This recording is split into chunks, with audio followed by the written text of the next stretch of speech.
Hello दोस्तों, स्वागत है आप सभी का ग्लोबल ज्ञानी की एक और फ्रेश वीडियो में। दोस्तों, आज की इस वीडियो में आपको कक्षा 12वीं अर्थशास्त्र विषय का कंप्लीट सॉल्यूशन प्रोवाइड कराने वाला हूं। अगर आप चाहते हैं आपको सभी विषय के सॉल्यूशन इसी तरह से प्रोवाइड किए जाएं तो आप चैनल को सब्सक्राइब कर लीजिए, जिससे आपके समय पर सभी आंसर शीट कंप्लीट हो सकें। तो चलिए दोस्तों, फटाफट से वीडियो को शुरू करते हैं। तो दोस्तों, आपके प्रश्न पत्र में आप देख सकते हैं आपका पहला वाला क्वेश्चन यहाँ पर पूछा गया, कुल उपयोगिता से क्या आशय है। तो इसके आंसर में आपको लिखना है, जब किसी वस्तु में आवश्यकता संतुष्ट करने की शक्ति होती है तो उसमें उपयोगिता होती है, भले ही उस वस्तु से उपभोक्ता को उससे नुकसान क्यों ना हो। तो यहाँ पर दोस्तों आपको इस आंसर को नोट कर लेना है। इसके बाद हम देखेंगे आपका नेक्स्ट क्वेश्चन।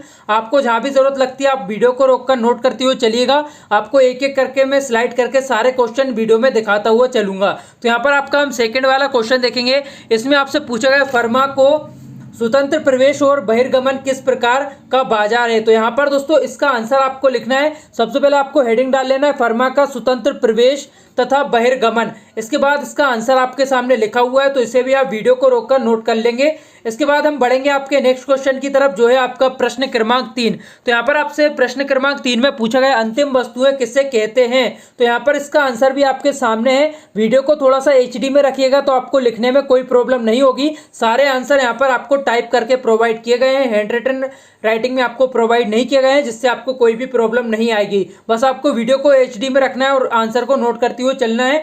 इसके बाद हम आपका नेक्स्ट क्वेश्चन देखेंगे, प्रश्न क्रमांक आपका 4। यहाँ पर आपसे पूछा गया, सकल विनियोग क्या है। तो इसमें आपसे पूछा गया दोस्तों, सकल विनियोग क्या है। इसका आंसर आपके सामने लिखा हुआ है। वीडियो को रोककर आप इसका आंसर भी यहाँ से नोट कर लीजिएगा। तो चलिए दोस्तों, अब बढ़ते हैं आपके नेक्स्ट क्वेश्चन की तरफ, जो है आपका 5वें नंबर का क्वेश्चन। तो यहाँ पर आपसे पूछा गया, मुद्रा वह है जो मुद्रा का कार्य करे, ये परिभाषा किसकी है।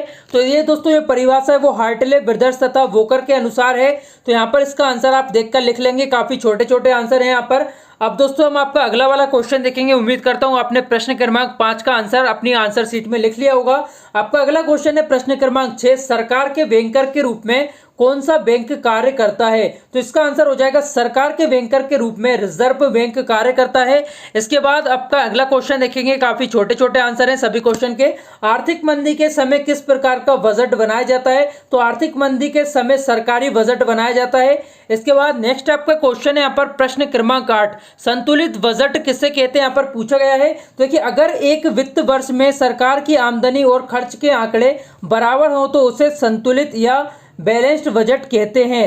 हेलो बच्चों, पढ़ाई में डाउट्स आते हैं, घबराइए मत, सबका सॉल्यूशन है डाउटनट। दोस्तों, अगर आप किसी सवाल में अटक गए हैं या आपसे सोल्व नहीं हो पा रहा है तो बस आपको उस क्वेश्चन का फोटो लेना है, उसे क्रॉप करना है और 5 सेकंड के अंदर अंदर आपको उसका वीडियो सॉल्यूशन मिल जाएगा। फिर चाहे आपका सवाल होमवर्क का हो, CBSE बोर्ड का हो, यूपी, बिहार, महाराष्ट्र, राजस्थान, MP या अदर किसी स्टेट बोर्ड का हो, चाहे IIT, JEE, नीट या क्लास 6 से लेकर 12 तक किसी भी क्लास का हो, इन सभी सवाल के जवाब आपको मिलेंगे डाउटनट ऐप पर। फिर चाहे कोई भी सब्जेक्ट हो, फिजिक्स, केमिस्ट्री, मैथ, बायोलॉजी, आपको सभी सवालों के जवाब मिलेंगे डाउटनट पर। साथ ही आप डाउटनट ऐप पर पढ़िए कोटा की बेस्ट फैकल्टी, जैसे GV सर, NJ सर, आकांक्षा मैम, प्रिंस सर जैसे टॉप टीचर से, यानी ये पूरी पढ़ाई होगी डाउटनट ऐप पर। 3 करोड़ से ज्यादा स्टूडेंट डाउटनट ऐप पर स्टडी कर रहे हैं, तो जाइए आप भी इंस्टॉल कीजिए डाउटनट ऐप।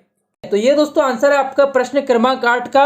इसके बाद आपका नेक्स्ट यहाँ पर है, उदासीनता वक्र की 3 आपको विशेषताएं लिखना है। तो यहाँ पर देखिए, उदासीनता वक्र की 4 विशेषताएं आपको लिखकर बता दी गई हैं। जो भी आपको 3 सबसे अच्छी लगती हैं यहाँ से देखकर लिख सकते हैं। इसके बाद हम आपका नेक्स्ट क्वेश्चन देखेंगे। तो यहाँ पर आपकी जो विशेषताएं वो यहाँ पर देख लीजिए, उदासीनता वक्र दाहिने और नीचे की ओर झुकता है, उदासीनता वक्र मूल बिंदु की ओर उन्नतर होता है, और उदासीनता वक्र जो होता है वो किसी भी अक्ष को स्पर्श नहीं करते, उदासीनता वक्र एक दूसरे को नहीं काटते। तो जो भी आपको यहाँ पर 3 अच्छे लगते हैं आपसे आप देखकर लिख सकते हैं। इसके बाद आपका 10वां नंबर का क्वेश्चन हम देख लेते हैं। तो अगला आपका जो क्वेश्चन है 10वां नंबर का, यहाँ पर आपसे पूछा गया है, वस्तु विभेद एकाधिकारी प्रयोगिता कि प्रयोग कसौटी में आपको सिद्ध करना है। तो यहाँ पर दोस्तों देखिए, इसका आंसर जो है लिखा हुआ है, वस्तु विभेद एकाधिकारी प्रतियोगिता की प्रमुख कसौटी है, आपको यहाँ पर सिद्ध करना है। इसका आंसर आपके सामने लिखा हुआ है, पूरा का पूरा आंसर आप यहाँ से वीडियो को रोककर नोट कर लेंगे। इसके बाद हम आपका नेक्स्ट क्वेश्चन देखेंगे, जो कि है आपका प्रश्न क्रमांक 11। तो प्रश्न क्रमांक 11 में आपसे पूछा गया, स्टॉक एवं प्रभाव में अंतर आपको लिखना है। तो देखिए प्रवाह तथा स्ट्रोक में जो अंतर है, पहले आप प्रवाह जो स्ट्रोक है उसके बारे में यहाँ से लिखेंगे। तो इसके लिए रिलेटेड यहाँ पर 3 पॉइंट लिखे गए हैं, तीनों को आप पहले नोट कर लीजिए यहाँ से देखकर, या वीडियो को रोककर भी आप नोट कर सकते हैं। इसके बाद हम आपका नेक्स्ट वाला जो पॉइंट रहेगा वो देखेंगे। तो आप स्ट्रोक के बारे में दोस्तों लिख चुके होंगे अगर, तो आप नेक्स्ट क्वेश्चन यहाँ से देखेंगे। नेक्स्ट वाला जो आपका पॉइंट है प्रवाह, तो प्रवाह के जो 3 पॉइंट है वो आपके सामने लिखे हुए हैं, एक एक करके आप नोट कर लीजिए। प्रवाह का संबंध समय की विशेष अवधि से होता है। प्रवाह का समय काल होता है जैसे प्रति घंटा, प्रति माह। इस तरीके से इन सारे आंसर आपको लिख लेना है। ये दोस्तों आपका आंसर हो गया प्रश्न क्रमांक 11 का।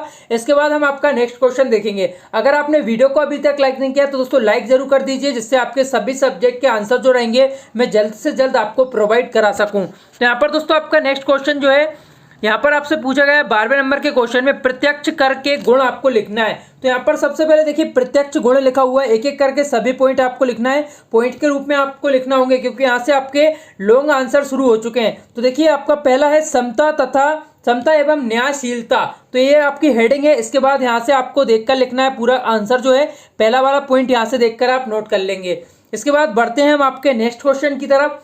प्रत्येक क्वेश्चन को आपको ध्यान से करना है क्योंकि कक्षा 12वीं है आपकी, आपको इसमें अधिक से अधिक नंबर लाना है। घर से आप परीक्षा दे रहे हैं, काफ़ी बड़ी बात है, तो आप अच्छे से अच्छे नंबर जरूर लाइएगा। यहाँ पर आपसे पूछा गया है सेकंड वाले पॉइंट में आपको बताना है लोच चूर्ण, तो ये दोस्तों आपकी सेकंड हेडिंग हो जाएगी, इसे भी आप यहाँ पर देखकर नोट कर लीजिए। इसके बाद हम बढ़ते हैं आपके थर्ड पॉइंट की तरफ। ये दोस्तों आपका थर्ड पॉइंट है निश्चितता, तो ये निश्चितता के बारे में आप यहाँ से नोट कर लेंगे। पूरा का पूरा आंसर आपका यहाँ पर हो चुका है, दोनों पॉइंट नीचे के आपको बता दिए। इसके बाद ऊपर का जो पॉइंट है वो भी यहाँ से आप देख लीजिए। तो प्रत्यक्ष करके हम गुण देख रहे थे प्रश्न क्रमांक 12 में। इसके बाद बढ़ते हैं हम आपके नेक्स्ट क्वेश्चन की तरफ, जो है आपका प्रश्न क्रमांक 13। तो यहाँ पर जो आपका प्रश्न क्रमांक 13 है, राजस्व व्यय एवं पूंजीगत व्यय में आपको अंतर बताना है। तो यहाँ पर दोस्तों एक एक करके सभी के अंतर आपको लिखना है। देखिए 4 अंतर यहाँ पर लिखे हैं, आप यहाँ से देखकर लिख सकते हैं। बहुत ही अच्छे आंसर आपको यहाँ पर प्रोवाइड किए जा रहे हैं। अगर आप ऐसे कैसे लिखते हैं तो आपको 100% पूरे मार्क्स मिलने वाले हैं, आपका एक भी नंबर नहीं काटा जाएगा।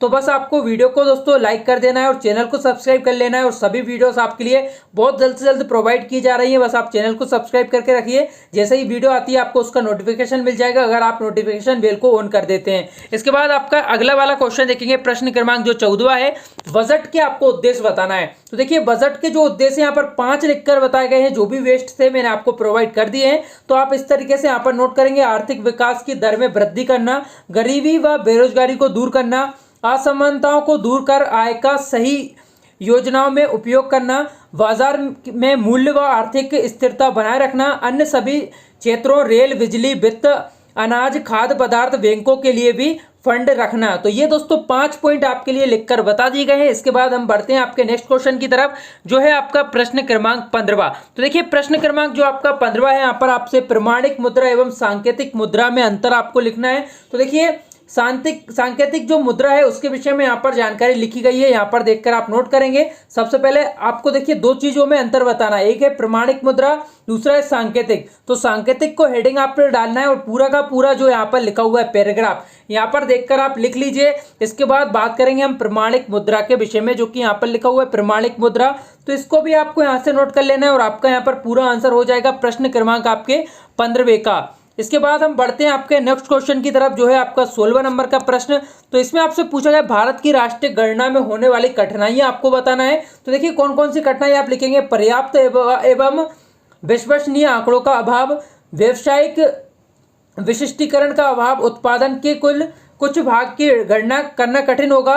इसके बाद देखिए कुछ वस्तुओं तथा सेवाओं का राष्ट्रीय आय के अंतर्गत निर्धारण का अभाव। इसके बाद देश में औद्योगिक श्रमिकता का पूर्ण उपयोग ना होना। इसके बाद नेक्स्ट है आपका समय के आधार पर बाजार के 4 प्रकार आपको लिखना है। प्रश्न क्रमांक हम आपका 17वां वाला देख रहे हैं। तो देखिए समय के आधार पर बाजार के 4 प्रकार जो है वो लिखे हुए हैं, यहाँ पर आप देख सकते हैं। पहला लिखा हुआ अति अल्पकालीन बाजार या दैनिक बाजार, अगला है आपका अल्पकालीन बाजार। तो इसका वर्णन करना जरूरी है, काफी ज्यादा लॉन्ग आंसर आपको यहाँ पर लिखना है, तभी आपको यहाँ पर पूरे मार्क्स मिलने वाले हैं, नहीं तो आपके नंबर काट लिए जाएंगे। तो यहाँ पर आपका प्रश्न क्रमांक 17 देख रहे हैं, 2 पॉइंट आपको बता दिए। तीसरा है आपका दीर्घकालीन बाजार, इसका भी वर्णन यहाँ से देखकर करेंगे। वीडियो को थोड़ा सा HD में करिएगा, बहुत ही क्लियर आपको दिखेगा।